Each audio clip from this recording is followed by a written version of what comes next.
when I drive in Florida, so my mother now lives in Florida. I'm a New Yorker, but my mother lives in Florida now. And when I drive down there, I genuinely, like, Jess makes fun of me because I genuinely will drive so defensively. Like, if I'm driving, I go, oh, that car's going to hit us. I'm going to slow down. She's like, why are you doing that? I'm like, it's real here. Like, these cars will hit you. I saw an old person pull in and turn left on a right only there was a barrier. Like, this was not you couldn't cross onto the left lane. Yeah. It was right on, just turned left. Yeah. I mean, why not? It's Florida. Well, it's either an old person or it's a Florida man. So you have to look out for both of those. Of course, people. Have you spent time in Florida? You're not from Florida, no? No, I've visited several times for like soccer tournaments and family friends. And soccer tournaments. Where are you from? I'm from Northern California, but I played for like a hyper competitive club. So there was like. So there's like the recreational level, and then there's like the next level up, which at the time we called like Class 3, which is where you have to try out, but it's not that competitive. You're just playing locally. Yeah. And then there's the Class 1 above that, which you have to try out, and you're traveling more. And then above that was this sort of extracurricular thing called Super Y League. I think it's basically become like the step below MLS called USL. It's kind of morphed into that. So you were good. I was the 19th man on this 19-man team. I was pretty good at a couple of things. I had endurance. I could run forever. Yeah. Because I was trying to, kind of outgrow my asthma, so I got better at long distance running. Yeah. And I was good at defense.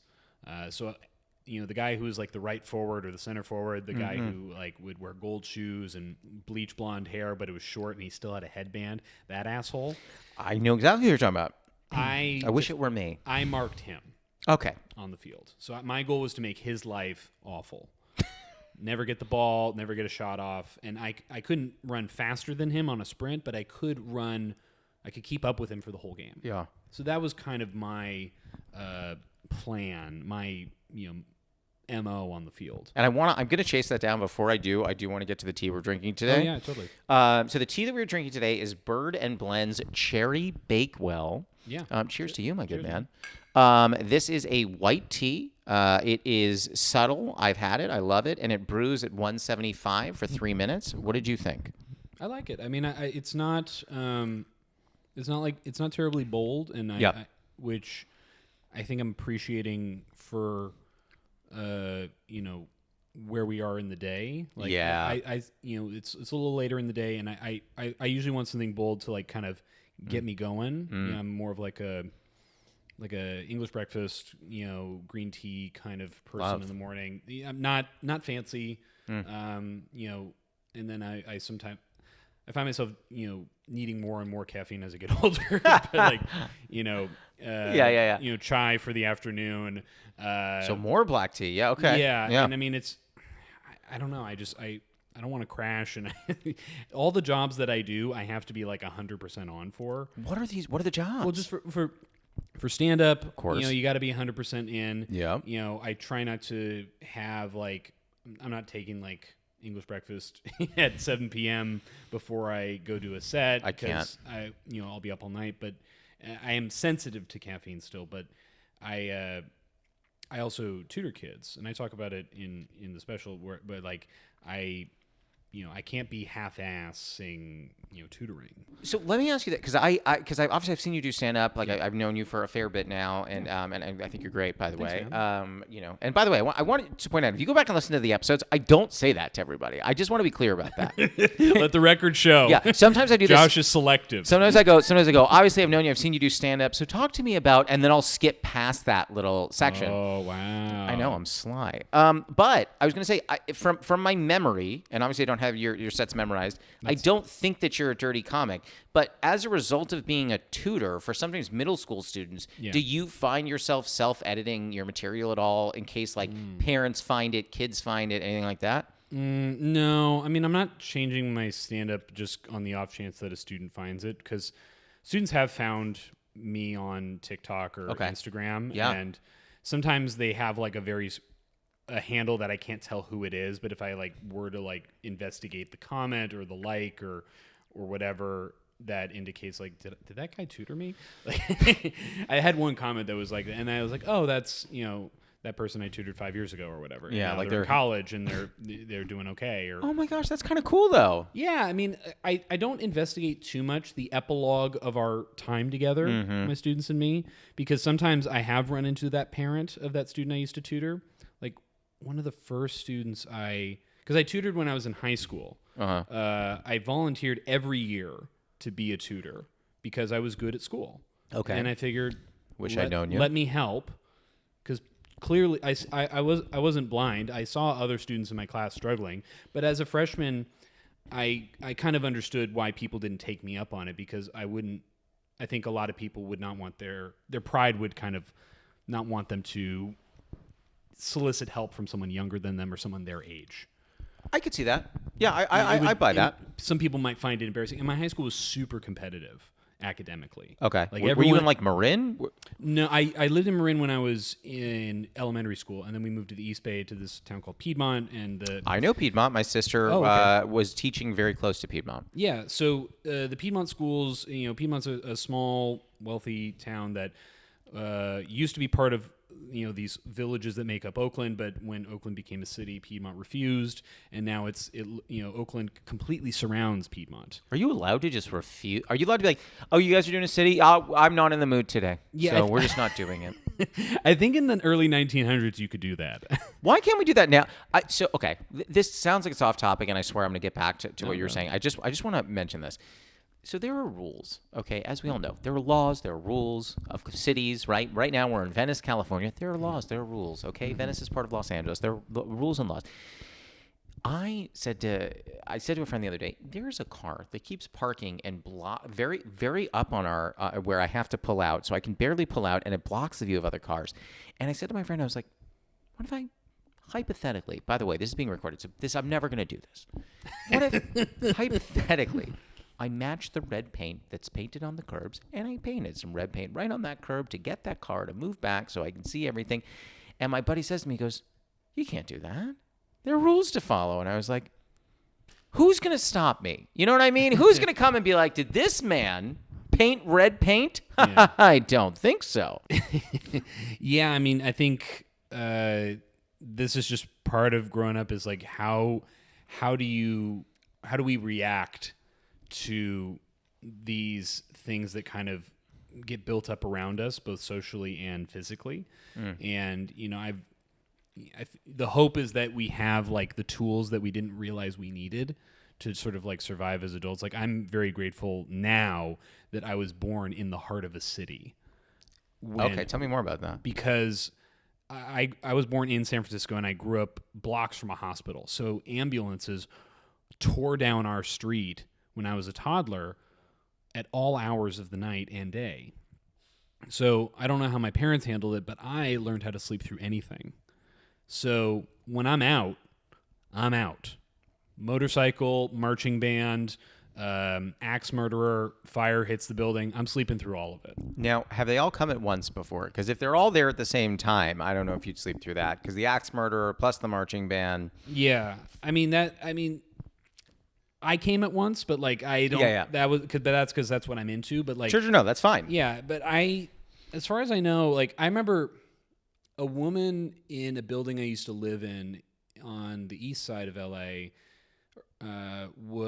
She had a nervous breakdown at like 3 a.m, and at the time I was living with my girlfriend and my friend, and my girlfriend tried to wake me up in the middle of the night because this woman was like banging on doors. She broke a window. Someone opened the door. She ran in.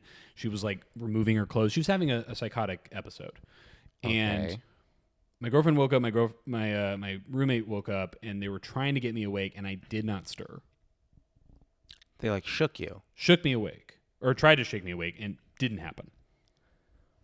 What if a fire is in your apartment and someone needs to wake you up? What's the game plan? The game plan is I die peacefully in my sleep.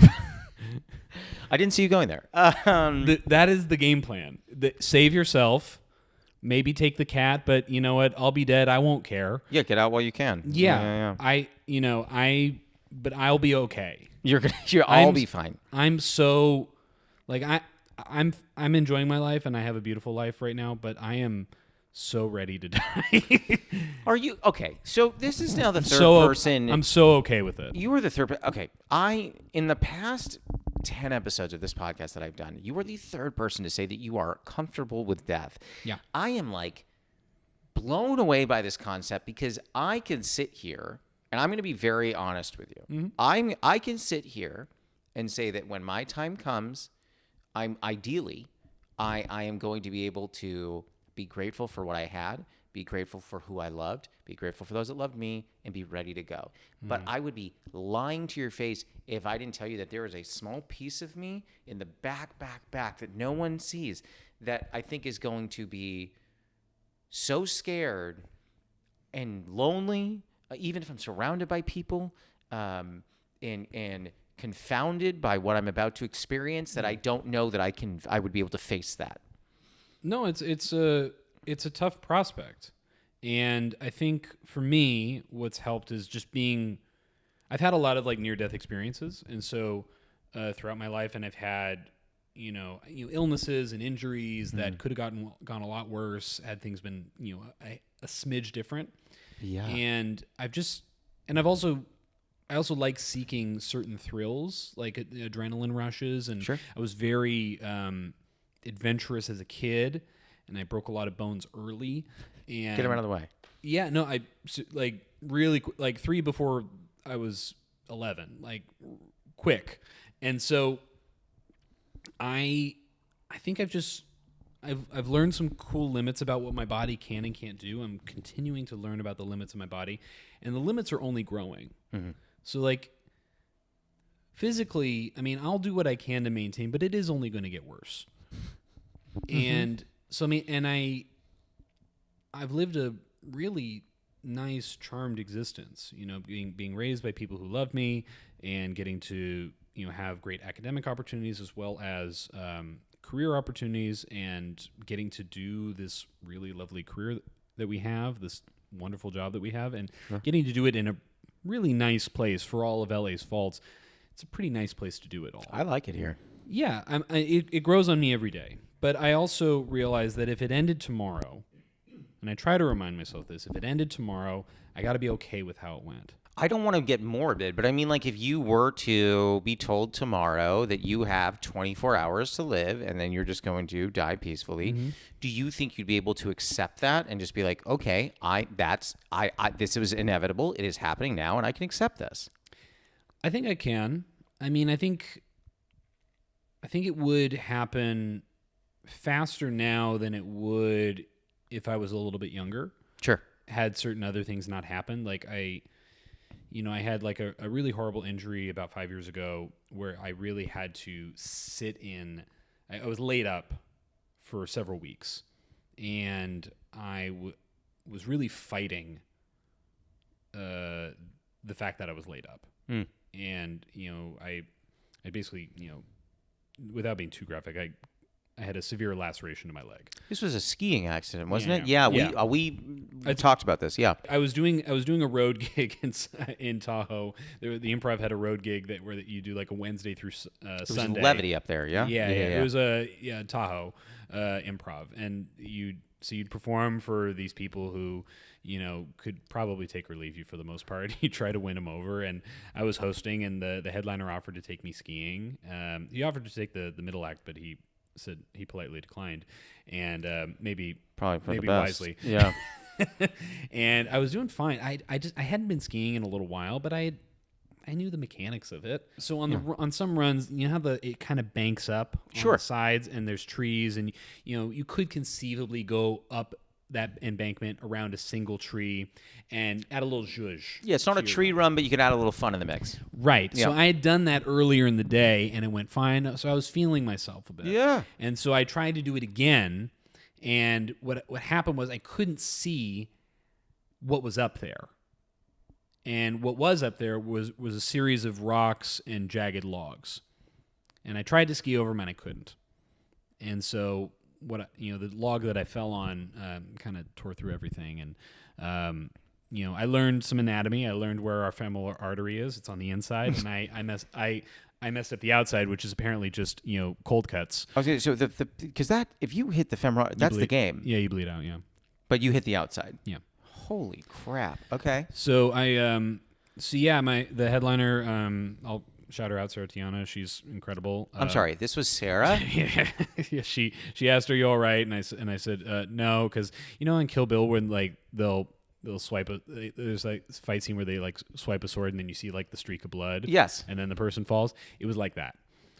So I saw this streak of blood and I realized I was down. And she asked if I was okay, and I'm like, no. And then she kind of hobbled her way up, and she kind of, she put pressure on the wound and called for help. And fortunately, a ski patrol person had come by pretty soon after I had fallen, and they put me in one of those that like toboggan coffin thing. I know it. Behind the snowmobile. So I missed the show that night, and because I had to be in surgery, and they it was like 26 stitches, and they, Dilaudid and the whole thing, and they released me the next day, and I was really hobbled, but I managed to get a taxi home or back to the hotel, and hobbled on stage the next night because I was worried they weren't going to pay me. I'm sorry. Hold on. This was a 3-night engagement? It's a 5-night engagement. 5-night engagement. So I performed Wednesday and Thursday, and then I fell on Friday. So I missed Friday, and then I hobbled on stage for Saturday and Sunday. Were you not in massive pain? I was not feeling good. Uh-huh. But my leg was very swollen, and I had crutches, so I kind of leaned on the crutches. But I was basically like saving up all my energy for the show. Kind of like we save up our energy for like a road gig anyway, but like I was really saving all of it up for the gig. But I want to go back to when you were saying you were fighting, you were laid up, obviously, as a result of that. Yeah, I was fighting that, feeling that weak, which I had not felt to that extent before. Yeah. And I remember trying to go to the Comedy Store on the workout night on Monday. I remember trying to get on my crutches to get down to my car and drive to the club. This was maybe like a week and a half or 2 weeks after the accident had happened. And I flew up and did Sketchfest the following week after my injury. How did you get on a plane without hurting your leg? If you are injured like that and you call ahead to the airport or you let them know that you need a wheelchair assist, they'll wheel you through the airport and you're first on the plane. Yeah, but then these seats don't have a lot of leg room. They sit you in the front row. Oh, bulkhead. So, yeah. Mm-hmm. So I'm not in the, I'm going on before military personnel. It was, if you're willing to be injured like that, there are some perks. There are some perks. Listen, if you lacerate your leg, there are some perks. If you're willing to see it that way. But I think I was very much willing myself through these scenarios because I don't think I would do it the same way. Because I think I saw, in stand-up, certain things feel so fleeting, certain opportunities feel so fleeting. Like, what if they never book me for this again? What if they never have me back? What if they never have me at all? Mm-hmm. And then when they do have you, because that Sketchfest that I got into, this was in 2019. I'm from San Francisco. It was the first time they had ever accepted me into the festival. Mm-hmm. And there was a part of me that was like, it's taken this long for them to let me into this. I would like to take advantage of it. And of course, the show that they booked me on was in the Arlington Cinema and Draft House, which is all fucking stairs because it's a movie theater. You're like, someone carry me up. I'm going to crush this. I need some arms. Dude, it was, I was a little more used to the crutches by then, and I was able to balance more on my good leg. My right leg got so muscular as a result of and my other leg was, nearly atrophied. So you fought all this, and I want to tie it into the point we were making earlier about being scared of death. Now that you've had more experiences, those things aren't going away. How does all this tie in with you kind of coming to a place where you would be at peace with the idea of if that accident had been worse? I think the first time that I felt like okay with it all going away, because I used to be a really big worrier as a little kid. I'm still there, so let me know how you get out of it. No, I mean, and I do, and sometimes when things don't work out, like it was raining a lot here in LA and the power went out in my building, and I was really frustrated. So like, I'm not perfect at this, but like I remember there was a significant moment when I was 20. I went skydiving for the first time, and it really helped me let go of certain worries that I had no control over. And it's just been and since then I've had more and more experiences where I've really gotten to learn the difference between what I have control over and what I don't have control over. And the more I let go of the stuff that's outside my control, the freer I feel. Do you meditate? Poorly and not often. So the reason I asked that is like I'm trying to think about, was this a mindset shift that you did by yourself, or was this something that like, I don't think it's so easy as to say, and perhaps I'm wrong and I'm open to the idea that I may not be right here. I don't know if it's as easy as to say worrying about the things out of my control takes more away from me than it is additive. So I'm going to let that go, and then it just happens. No, it takes time, and I've had help. I've had mentors who've helped me with it, and I've had like friends and acquaintances who've helped me kind of I've been able to bounce these ideas off of, and it's really helped. But sometimes it's just also watching other people walk through life. You kind of see. The more, comedians, we become very observant just by the nature of what we do. But like, I'm sure you've seen those people who are really just like, there's like a white knuckling element of trying to like just hold on to this thing, because if I hold on to it, maybe I'll be able to turn this whole ship around. And it's like, it's not going to happen. If it's going to happen, it's going to happen on its own. Yeah, I mean, I used to believe in this idea that I need to keep all these balls in the air. Yeah. And sometimes the velocity that I was able to put under them to keep them up might be less than other times, but I was still trying to keep all those balls in the air. Where I'm at now in my life is more the idea that if you're looking at these balls, and this is not my idea, so anyone who's listening goes, it sounds familiar. This is not mine. I read this and I thought it was worthwhile. You're trying to keep all these balls in the air. It's not as important to keep the balls in the air as it is to understand which of those balls is rubber and which of those balls is glass.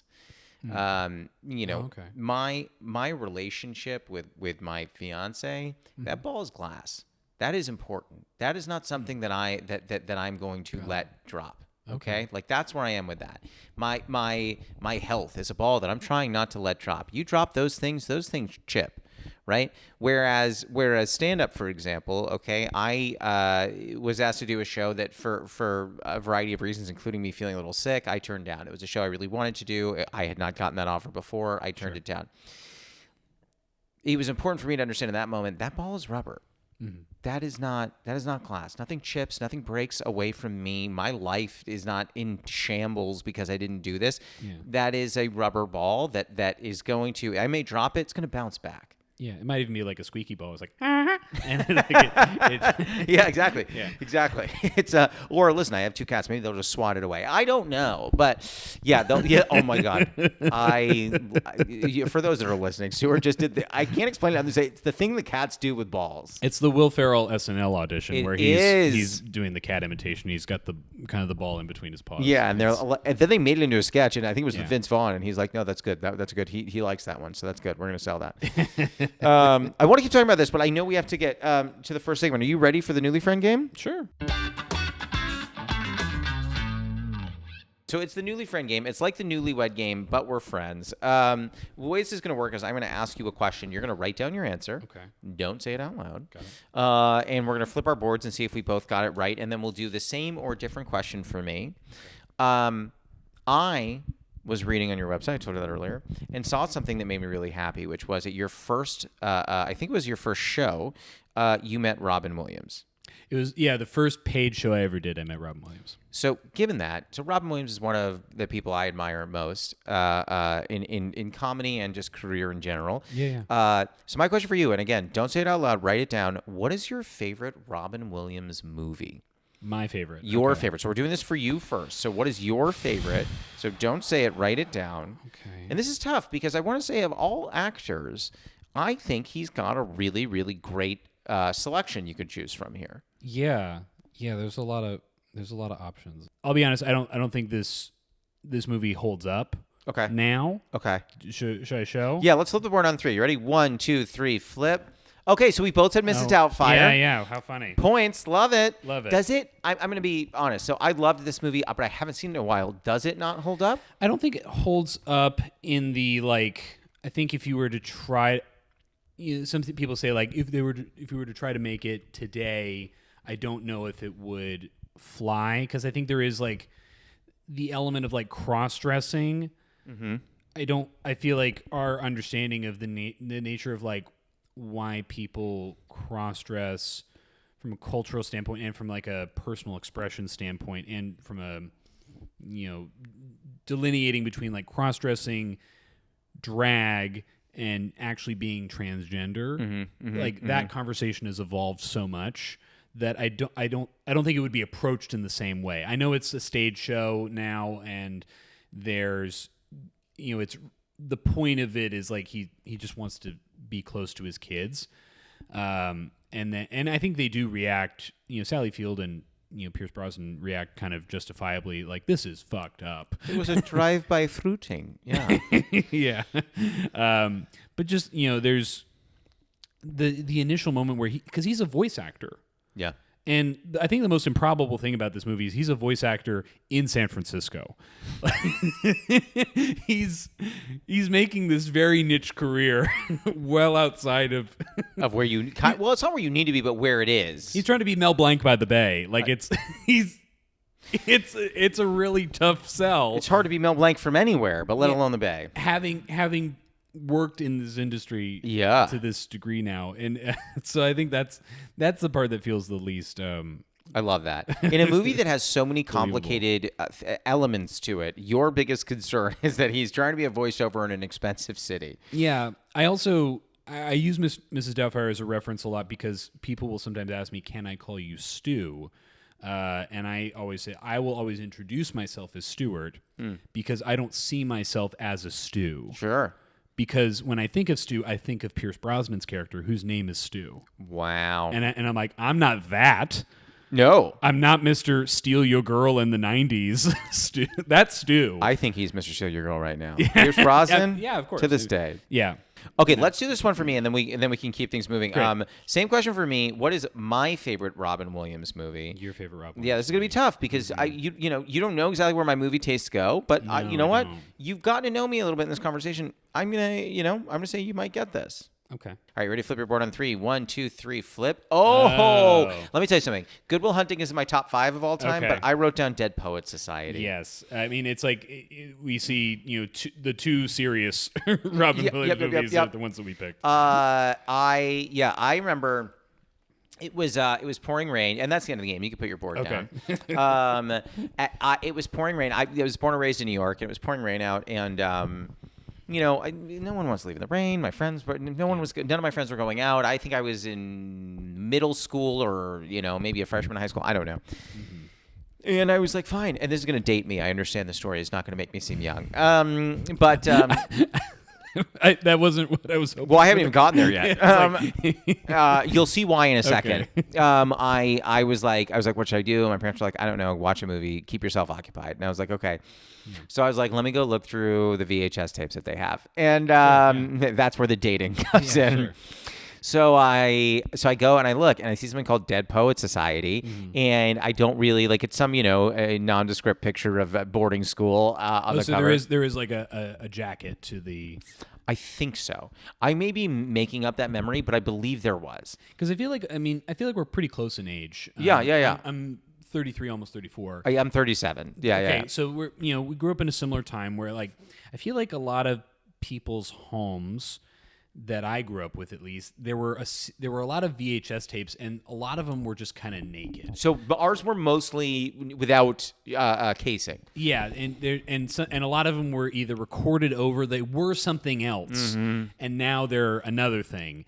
I remember, my parents just had there was a blank one that was just Meet Me in St. Louis, but I don't know if it was still Meet Me in St. Louis. I was going to say, yeah. I remember my dad came home with a box of VHSs that were, I guess, on clearance from somewhere. That's how it always goes. Who knows? He may have just had a friend who was getting rid of them. Yeah. And the two of the movies that I remember that I think kind of got me interested in just the nature of being funny were Dumb and Dumber and Ferris Bueller's Day Off. I mean, what a convenient to get into your right. And they're great movies, and I think that those both hold up. And it was two movies that I got to see my parents laugh hard at. And I was like, and when you're a kid and you see your parents laugh like that for the first time, I think that creates a seismic shift in one's brain about like, oh, these people who seem like gods and seem like they can do no wrong or in charge of my day to day, they have this ability to get vulnerable and laugh at something.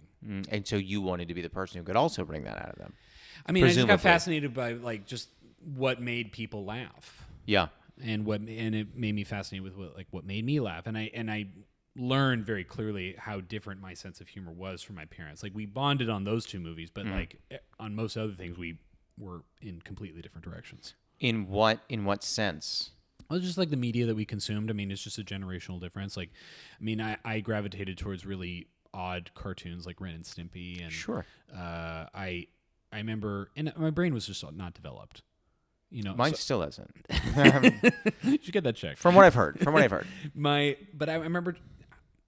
I don't know if you like told jokes at the dinner table to your all family, the time, but like most of mine bombed really hard, even at the young age of like 7. I remember like trying to tell a funny story and it made me laugh to no end, but my parents like, honey, that is not funny. They would actually say that's not like, funny. I know you're really enjoying this, but this is not working. And interesting. I was hamming it up a lot. I was not a ham. I was like, you were trying to go for sophisticated. Really, you're like, so. Let me tell you a good joke about stuffed animals, and they would be like, "That's just not. You're not landing." It's just like a story or just like something funny that happened at school, and I just couldn't deliver it. So I really had to like learn how to be funny. My brother was like the naturally funny person. Like he would like just like look in different directions and look kind of mischievous, and my parents would be like, "Oh, he's amazing!" Yeah. And you were like, "Listen, I just subverted your expectation with an incredible setup into my punchline." He just smiled. Yeah. But no, that's so interesting. I think like I always wanted to do comedy when I was younger. My mother loves telling the story. I said when she said, "What do you want to be when you grow up?" I said, "A sit-down comic." It's like a stand-up comic, but I like to sit, which is the dumbest thing in the world. But it's a great kid joke. Yeah. As a kid, I was like, nailed it. But she loves telling that. But I went into, I think that the ham part of me brought me into musical theater, which I was adamant about not doing until my sister, when I was like a freshman in high school, my sister was like, "Got to try out for the drama club," and I was like, "No." And she's like, "I do it. I'm in the drama club. You should be a part of it." I was like, "No." And she's like, "There are some like cute girls there." And I was like, "Cool. So like, how do I get into this drama club you're talking about?" Yeah. And then, auditioned and got into it and, did Guys and Dolls. And all of a sudden was like, holy shit, I can ham it up. And people this are is applauding. The place for it. This is the arena for it. This is what you're supposed to do. Mm-hmm. And I was like, well, that is, and I'm getting into it. You know what I mean? Yeah. And it gave me a swagger. And I was like, this is. The theater kids always have a swagger to them. It doesn't always like extend beyond where they're rehearsing or where they're doing the show. Mm-hmm. Like it might not extend to other parts of the school, but like if they're in a group together, and it is an insular group in most school environments, those kids could have been the most confident kids in school. Yeah. And I was never really in that world. I was like, I played music in school and like played soccer year round. So like I was you played both? You were both. Yeah. I mean, like it didn't conflict too much, but I wasn't like super hardcore into music. I just kind of, I don't know.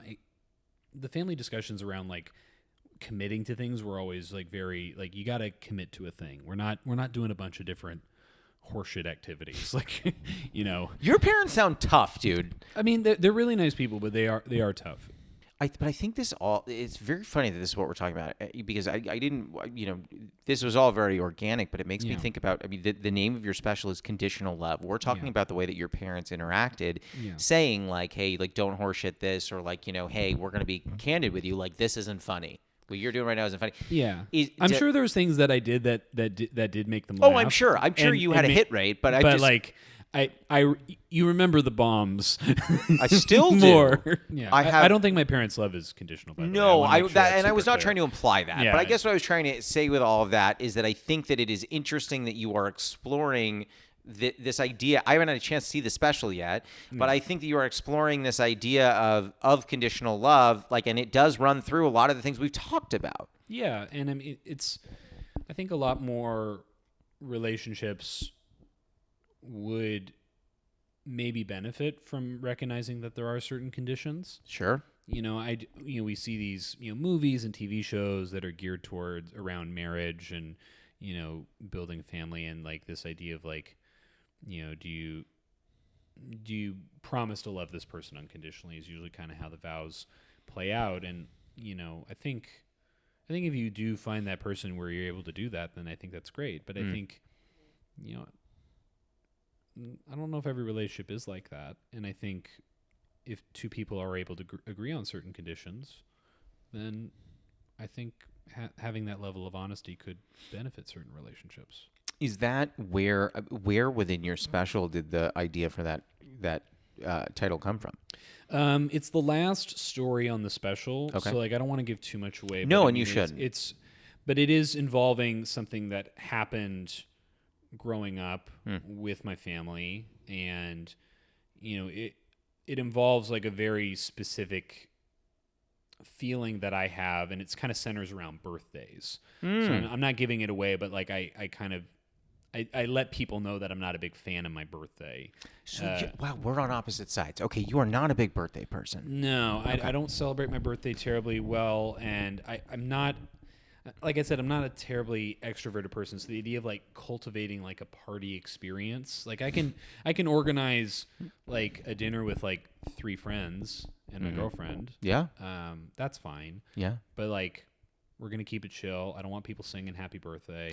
I don't think, listen, I love my birthday, and I don't want people singing happy birthday. I don't think anyone's loving, unless it's Stevie Wonder's happy birthday, at which point I'm fine with that. Yeah, Black Happy Birthday is way better. Yeah, but so much better. But yeah, I'm not a birthday person, and I kind of explain why I don't like my birthday, and it's mostly because it falls on St. Patrick's Day, which is just like a really terrible holiday. And it's kind of a nothing holiday. I'm embarrassed to say this, and hopefully other people can relate to this. It's March February. Yeah, it's March 17th. March 17th. Obviously, I knew your birthday. I just didn't know when St. Patrick's Day was. Is what I was asking. It's all good. Yeah, there are. That holiday, in my own experience, that holiday has been. I engaged with it for maybe 2 years, and I think we all know that was in my young 20s, and I was like, hey, it's an excuse to get plastered. And not to go back to us growing up, as I've gotten older, I'm a little like, what are we doing here? Like, why is this happening? But I will say I have no Irish in me whatsoever, literally none. However, my mom and dad would, every year, my mother would make corned beef and cabbage. And to celebrate St. Patrick's Day, just a very wholesome cultural appropriation. Yeah, I was gonna say cultural appropriation done with a definite hat tip. And I looked forward to that meal every year. That's very funny. I know. I gotta say, so I gave up meat 11 years ago, and I will say that like there are certain weird moments where I go, and that's one of them. You missed the corned beef and cabbage. A little bit, which so let's funny. be clear. I mean, that's not like a high quality meat. Yeah, I mean, the meal's just okay, but I mean, like you can. Yeah, I would zhuzh up corned beef differently.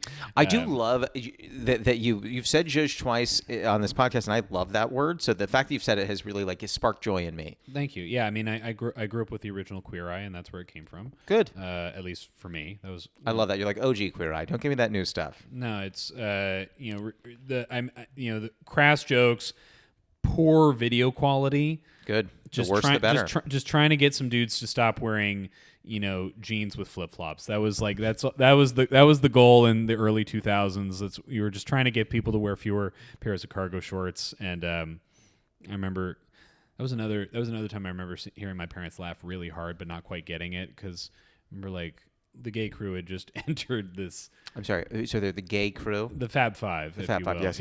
I will. if they they came into the house and they're like it's really cold, and they're like, let's adjust the thermometer, and they're like, what should it be, like 68? And Carson Christ is like, I prefer 69. And my parents laughed and laughed, and I did not get it. And I remember being like 13. I'm like, why is that so funny? Yeah, you're like, 69. I feel like that's pretty roomy. Why are they laughing at that? And I was just like, oh, and now that I understand it, I'm like, oh, my parents were, they had a nice sense of humor. I hate to do this because I'm having a lot of fun, but are you ready to go to the final segment? Sure, man. The final segment is a lightning round. It's 5 fast questions. They do not at all have to be fast answers. Got it. And I'd like to use an index card because I feel like this is my only shot at being a late night talk show host. I don't think anyone's like, you know what we need? Another straight white male to come in here with a J name to take over one of these shows. Ed, did you know that? There's another J host. I swear to God, I can't even imagine. He's not a Jimmy. He's not a John. He's a Josh. That's better than mine by a mile. Question 1 for you. So what is a favorite ritual of yours? So one of mine, I love brewing tea. Yeah. I like riding my bike through LA. You know, it's exercise. I can cover a lot of ground, and I'm a big guy, so jogging on pavement in a neighborhood does not feel good for my body. Nothing feels good for my body anymore, but yeah, that's reasonable. Yeah. I mean, it gives me a headache. It hurts my knees, but cycling for a big guy like me, it feels like I can glide through this city. Oh yeah. And I feel like cycling is a really nice way to commune with your neighborhood, with your community, because like I'm not encased in a car. Cars are very insulating. Yeah. Yeah, and it's really easy to be judgmental of people and, kind of stew in resentment when we are in a car because we don't know what someone's intentions are because they're locked in their car. There's 2 encasements of metal that are between us. Sure. But when I'm on a bike, there's nothing encasing me. So if someone cuts me off, I yell at them. I don't yell at people in any other context. But I yell when it's like, hey, I'm here. Yeah. I've had to, pat at a car. Yeah. It's like, hey, I'm around, make some room. We're in a city, make room for other people that are sharing this road with you.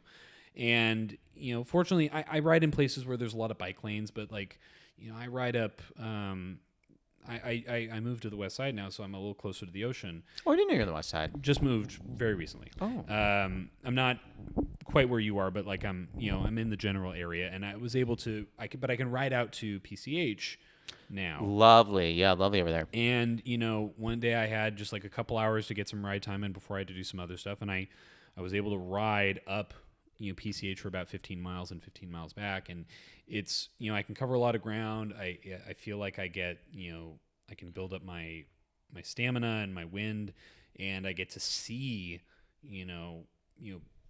beautiful landscape that is LA. I love that. Yeah, it's a great answer. Question 2: what is a running bit you have with a friend or partner that makes you laugh? Oh, I have a couple. So do you know Trey Stewart? Yes. So Trey Stewart and I got hired at the Comedy Store around the same time in 2012, and he got fired well before I quit. But he got fired also in 2012. He did. Oh, I was kidding. No, it's 6 months in. But that's Trey's story to tell. My Lord. But anyway, Trey and I, no matter how long it's been since we've seen each other, we're always very surprised to see each other. Where I could have seen him yesterday, and then I'll see him again and be like, "Oh, Trey!" It's like, "Oh, Stuart!" So we're always a little extra surprised to see each other. And there was a time when he was living in LA where we were seeing each other all the time, and it's like, "Oh," and then that would kind of morph into other things that I would do with other people, especially when I was working at the store. Yeah. So Don Barris is the warm-up act for Kimmel, and he would usually be the person closing out most nights at the Comedy Store. And his female companion, Mary Jane, who was part of the Ding Dong Show, would be with him at the Comedy Store, and she would always be like, "Hello, Mr. Stewie," and that's just what she called me, Mr. Stewie. And so then other people would call me that, like Earl Skakel would call me Mr. Stewie, and I'd be like Mr. Skakel. So just kind of giving him his. Love that you got that. Yeah, so I would have those things with different people, and then there was a guy who used to work at the Comedy Store as well, Doc Willis, who was kind of like the senior staff member because he was older than a lot of us, and he had been working there for longer than most of us. And he was usually the lot guy, and he would call people fam a lot. And Jeffrey Baldinger and I kind of took part of that, and we call each other family. Like we extended out. It's such a Baldinger kind of thing to do. Yeah, so it'll be like family.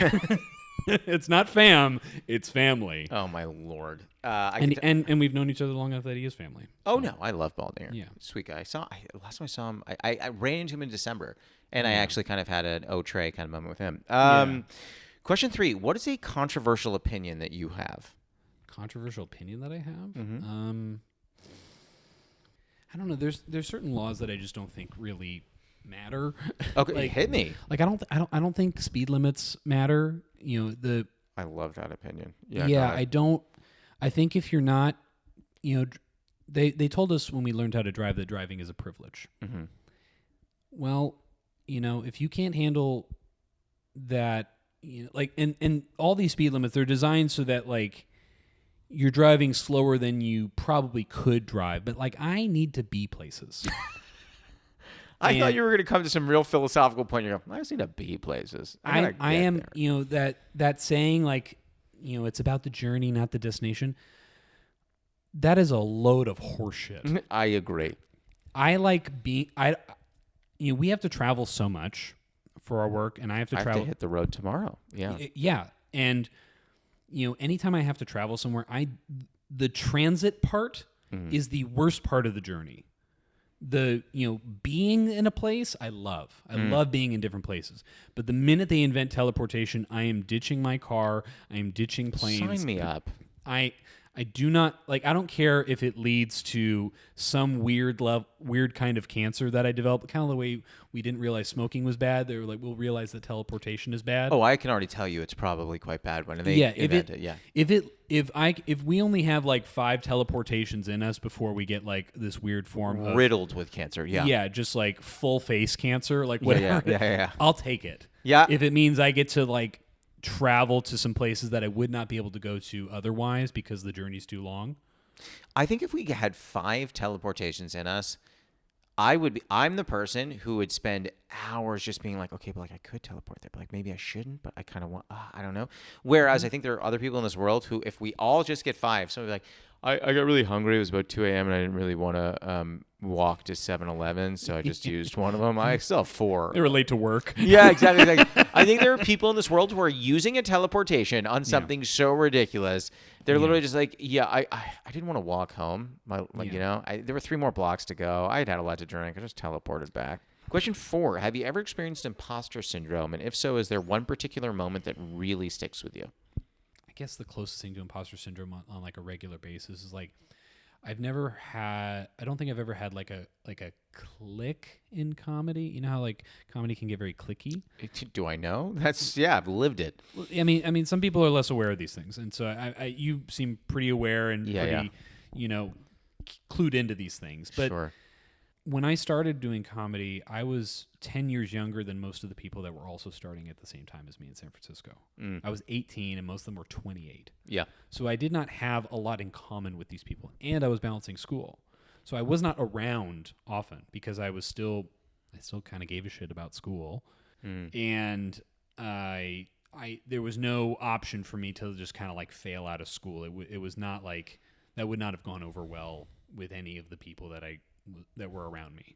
Well, I know your parents pretty well after this podcast. I don't think they would have loved it either. Yeah, they were big on me finishing. Yep. So, and I kind of wanted to complete it as well. I do have a completionist streak within me. Sure. So, I didn't feel like I was a part of the group of people that I was starting out with in comedy. I mean, we're friends now, and when I see them, I'm very happy to see them. But like, it was all very fleeting, the amount of interactions that we all had. And I'm close with some of them, not as close with others. And then when I came to LA, I was still pretty young compared to most people. I was 21. And I got hired at the Comedy Store pretty quickly. And so I was kind of like thrown into this lion's den of, some of the best comics and some of the most acerbic comics. That's the place to find them. Yep. Yeah, and a lot of genuinely wonderful people. But like, it took a while for them to grow on me and for me to grow on them. But I've learned to be comfortable being alone in a lot of circumstances. I mean, stand-up is a very solitary pursuit. I was gonna say you chose the field for it, yeah. Yeah, and being a tutor is like I don't have to go into an office and meet and hang with other tutors and like tell stories around the water cooler. I just go to I go to these students and I help them out, and then I go on my way. I feel like a hired gun in both of these jobs that I have, and so I'm kind of okay with like doing things solo a lot of the time. I mean that's a phenomenal answer. Probably one of my favorite answers I think we've gotten to that question before.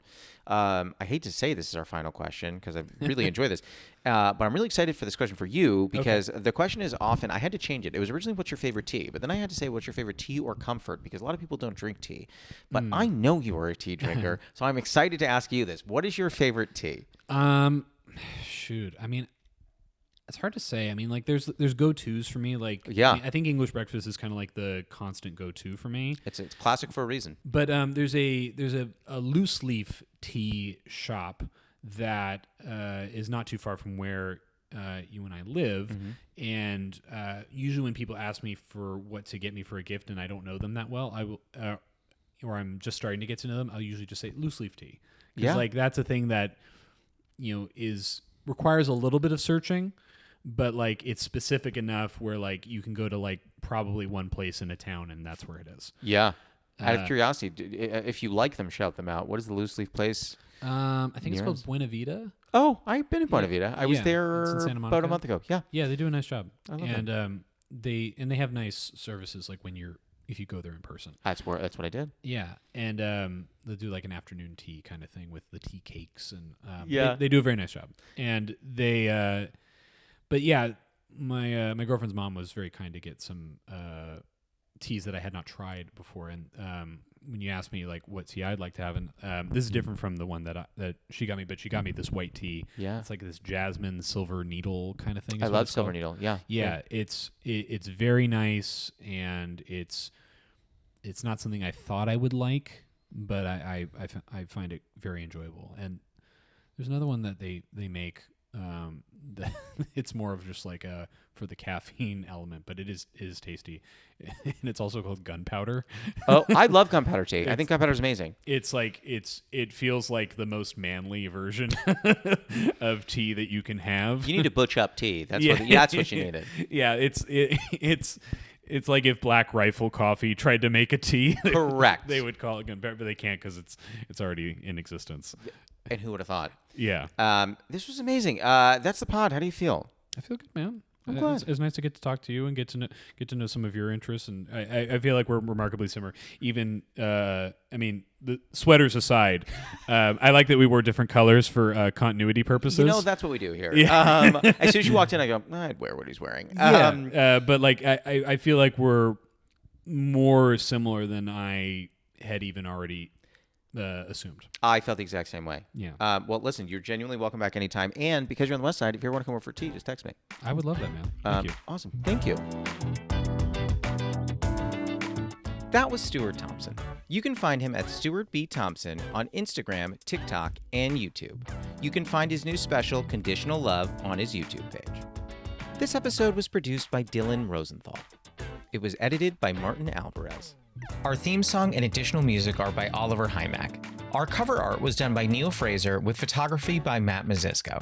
Social media by Dia Villegas. Please write a review and rate our podcast on Apple Podcasts and wherever else you can. You can send any questions, comments, newly friend game suggestions, or tea suggestions to steepcombos@gmail.com or tweet us at steepcombos. I'm Josh Lanzet, and you can follow me on Instagram, TikTok, Twitter, YouTube, and Facebook at Josh Lanzet.